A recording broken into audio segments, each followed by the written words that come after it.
Германиядағы елчілік бойынша.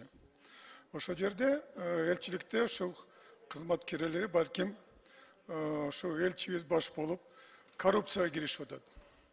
Эмне себептен? Мына силерге азыр көрсөтөйүн. 15 ноябрда значит, Германиянын жараны Алдаухов деген кайрылат визага. Бирок недегер ошол визасын бербейт. Айласы жок болгондон кийин кайра акча төлөгөнгө мажбур болуп, 15 январда кайра экинчи жолу төлөп атат. Бул деген чистый вымогательство болуп атат. Ошол жанагы элчиси Текебаев жана ата мекенде жүргөндө аферисттик жумуштарды кылып жүрдү эле. Ошо кайра ошол жака кирип кетти деп ойлоп атам да. Себеби мына эки жолу төлөп туруп акчасын 50 евродан прескурант боюнча 50 доллардан төлөш керек. Ошол жактан дагы көбүрөөк акча алып атат. Кайра ошол визасын бербей жатты. Бир гана ошол министрлик, тышкы министрлик кайрылгандан кийин анан жакында ошо визасын берди. Бул биринчи жолу болгон эмес маселе. Дагы бир немистин жараны, фамилиясын айтып коеюн, мына Асия Дитен Бранд дегени. Ал дагы ошол визага кайрылыптыр. Бирок 21-жылы, 21-июнда визасын бербей, канча убакытка чейин созуп, ошол вымогательство кылып атат да, ачык сөз. Ошон үчүн мен ойлойм, ошол министрликке, президентке ошол маселени коюп, ошол элчиликтин иштегенин ордуна коюп койсун, жакшы карап. Бул боюнча протокол ташкырма берип коюңуздар деп суранам. Рахмат.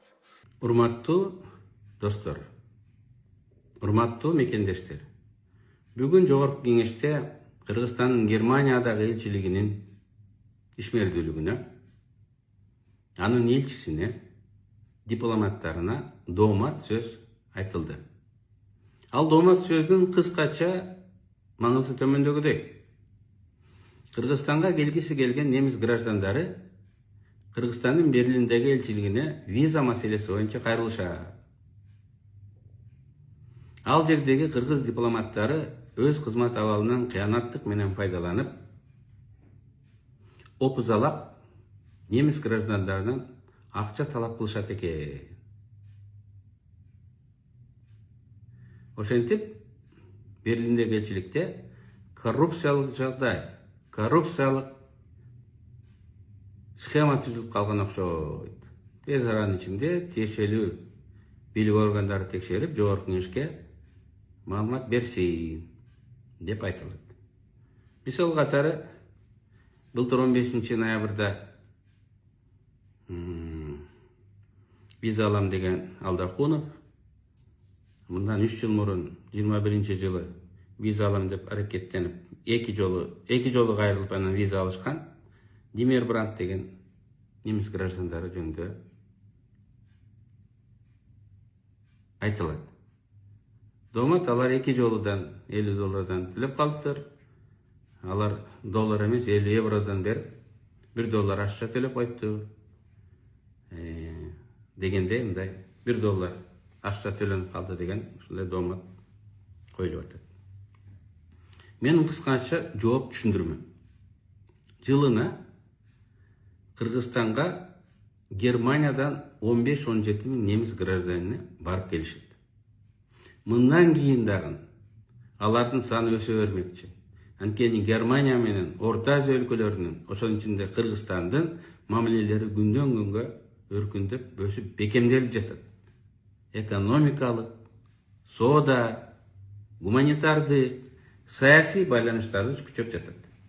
Буга албетте бүгүнкү геосаясий кырдаалдын таасири да абдан чоң. Алардын бири дагы Берлиндеги кыргыз элчилигине кайрылышпайт. Түз эле учуп барып, кайра келишет. Анткени 2012-жылы кыргыз өкмөтү бир тараптуу дүйнөнүн 40 өлкөсүнө визасыз режим киргизген. Ошол өлкөлөрдүн катарында Германия дагы бар. Германиянын граждандары Кыргызстанга 60 күнгө чейин визасыз кирип чыкканга укуктуу. Россияда мигрант болуп жүргөн кыргыздардын бир көйгөйү бар. Кирди чыкты деп аталат. Немистер да ошол кирди чыкты процедурасына душар болушат. Эгерде 60 күндөн ашык Кыргызстанда жашайм, иштейм деген немис гражданины болсо, ал узак мөөнөттүү виза алууга милдеттүү. Бул шарт. Андай виза алыш үчүн өзүнүн талаптары бар. Ал ошол талаптарды аткарыш керек. Эгер аткарса, ал токтоосуз түрдө виза алат. Бирок узак мөөнөттүү виза алуу боюнча дагы немис граждандары Кыргызстандын элчилигине кайрылышпайт. Анткени 2017 жылы Тышкы иштер министрлиги коррупцияга каршы күрөшүү максатында виза берүүнүн тартиптерин жөнөкөйлөнтүү максатында виза берүүнүн мөөнөтүн кыскартуу процесси тездетүү максатында электрондук виза деген портал ачкан. Бул проекттин маңызы виза алгысы келген чет элдик кыргыз дипломаты менен түздөн-түз катташып, жүзмө-жүз көрүшө албасы. Жең ичинен сүйлөшүп, коррупциялык алака түзө алышпасы деген ниет. Бул проект электрондук виза порталы адам фактарын минимум кылат. Ошол жана алда Кунов Кыргызстанда кайсыл дипломат анын ишин карап атканын билбейт. Жүз көрүшпөйт, сүйлөшө алышпайт. Акча берем десе дагы бере албайт. Анткени ошол консул акысын дагы Германиядан туруп Кыргызстанга которот. Документтерин дагы электрондук почта аркылуу жөнөтөт. Эгер документтери так болсо, толук болсо, анан анын өздүгү биздин атайын кызматтарда шек жаратпаса, ал токтоосуз түрдө визаны алат. Ооба, кээде документтер так болбой калат, толук болбой калат, бүдөмүк пикирлер пайда болушу мүмкүн. Анда ал экинчи жолу баарын тактап, толуктап кайрылганга укуктуу. Ар бир кайрылганда консулдук кызмат акыны $50 ал төлөп турушу керек. Бул коррупция эмес, бул закондо көргөзүлгөн кызмат акы. Биз деле, мен деле Америкага барам, Европа өлкөлөрүнө барабыз деп визага документ берсек, канча жолу барыбыз отказ алып атабыз.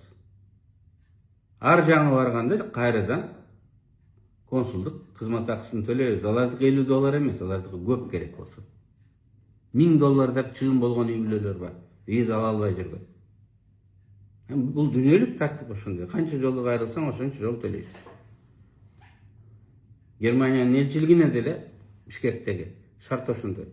Эми биз аларга бекер беребиз деп биздин консулдардын кызматын баркын кетирбешибиз керек деп ойлойм.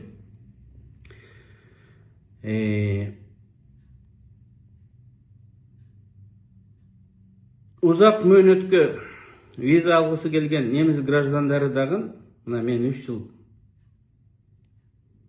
элчи болуп атам.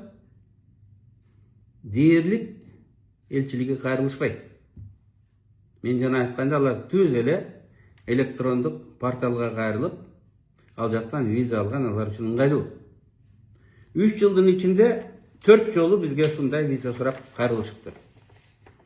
Былтыр Франкфурттагы биздин консулдугубуз 3 дипломатка кызмат визасын берди. Быйыл Берлиндеги консулубуз январда 1 дипломатка кызмат визасын берди. Башка виза маселеси боюнча бизге кайрылуу болгон жок.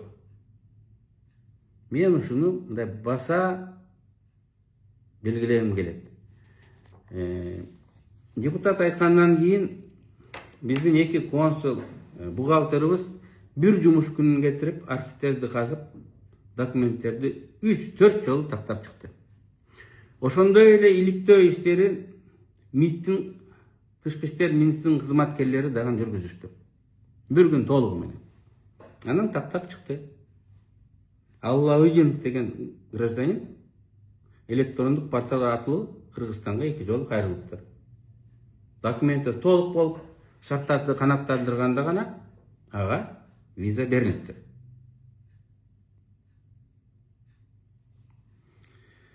Эми сөзүмдүн аягында Кыргызстанда коррупцияга каршы келишкис кеңир фронтто күрөш жүрүп жатат. Ийгиликтер да бар. Коррупцияга каршы күрөш мындан ары да болуп, бардык тармактарда, бардык сфераларда жүрүш керек.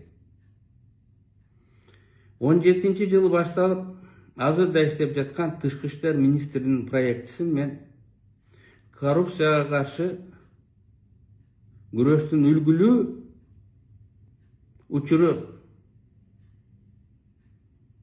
үлгүлүү проектиси катары көргөзөт элем. Виза алам деген чет элдик электрондук виза порталына кайрылып, минимум адамдык фактор бар жерден өзүнүн визасын алат. Мен ойлойм, мамлекеттик башка кызматтарды дагы чет элдик эмес, кыргызстандыктар үчүн, өзүбүз үчүн ушундай кылып коюшубуз керек. Ака-жука деп, энеңе бар, атаңа бар деп, бизди кыргыз чиновниги кыйнабай тургандай кылышыбыз керек. Так ушул тышкы иштер министрлигинин тажрыйбасын биз Кыргызстандын ичинде да пайдаланышыбыз керек. Мен сөзүмдү ушуну менен бүтүргүм келет. Саламатта болуңуздар.